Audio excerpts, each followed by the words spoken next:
News from Punjab after an Indian Air Force pilot Abhinav Chaudhary was killed after a MiG-21 aircraft crashed near Moga in Punjab. This incident took place around 1 a.m. today when the MiG-21 crashed at Langiana Khurd village in Moga. The aircraft was on a routine training sortie when this incident took place. No other loss of life reported and no structural damage has been done to the village.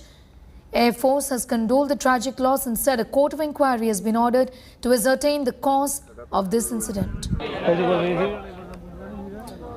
Abhishek Balla is joining us with more details on that story. In which direction, Abhishek, is the investigation right now?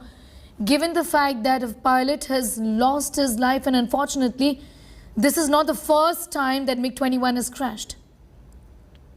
Well, Sneha, in fact, this is the third crash of the MiG-21 this year. Two of them have been fatal. And, this remains a big problem for the Indian Air Force. And even in the current case, a court of inquiry has been ordered.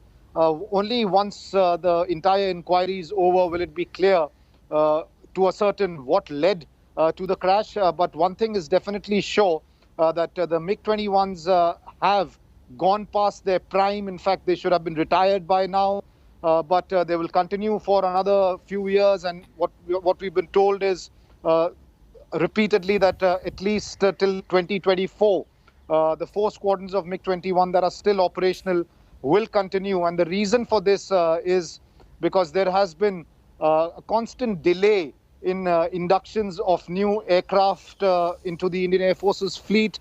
And that's the reason why the MiG-21 has continued for so many years, despite it often being referred to as a flying killer.